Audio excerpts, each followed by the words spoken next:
Bhagavan Buddha was asked that you promised by a monk. A very interesting question.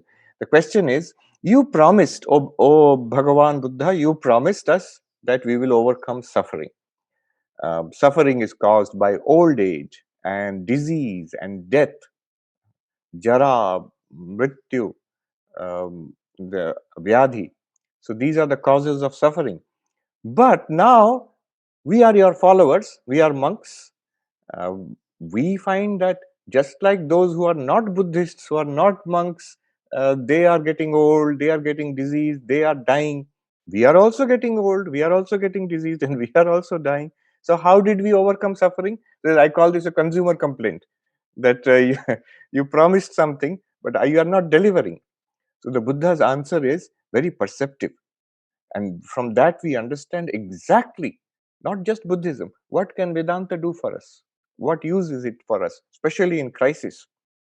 People ask, is this the time in this serious where people are suffering so much? Is this the time to talk about philosophy? This is the time. This is the time. So the Buddha's answer is something that we will keep in mind. His answer was, suffering is of two kinds. Suffering is of two kinds. One is that suppose a person is hit by an arrow. A person is hit by an arrow. Imagine the shock and the pain and the trauma. And imagine that immediately afterwards he is hit by another arrow, second arrow.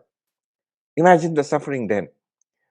So the first arrow is what the world throws at us: old age, the disease, pandemic, financial problem, health problem, mental problem, relationship problems. So this is the first arrow, what the world will throw at us.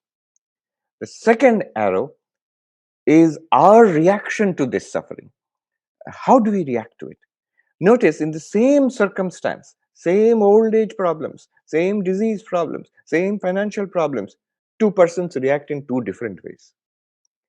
And some people break down under that the weight of the suffering. Some don't even seem to feel it. They're so full of positivity, so engaged with their life, that they don't seem to care that there are so many problems in their personal life. No. So that means actually suffering is how we react to the problems thrown at us by the world. That second arrow is what we must deal with. And Bhagavan Buddha says that the first arrow I cannot do anything about it. The first arrow is, it comes from our prarabdha karma, comes because of the very nature of the universe. You are in this continuously changeful universe, and therefore this kind of problems will keep cropping up. But the second one, the second arrow, how to handle that I can talk about. And that is what Buddhism does. It teaches you how to overcome suffering in the midst of life. Um, Sri Krishna says in the Bhagavad Gita, the characteristic of a Sthit-prajna, dukkheshu anudvigna manaha. So, and sukheshu vigataspriya. In the midst of sufferings, you remain serene and calm and unshaken. Anudvigna manaha, in the midst of sufferings, which means even for a Sthita-prajna, you notice the implication, even for a Sthita-prajna, an enlightened person, a Jivan Mukta, a perfected person, dukkha will keep coming. Old age will come, disease will come, death will come. Swami Vivekananda says, who will not die? He says very bluntly at one place, kings die and paupers die, the learned die and the ignorant die. The saints die and sinners die. Death comes for all of us.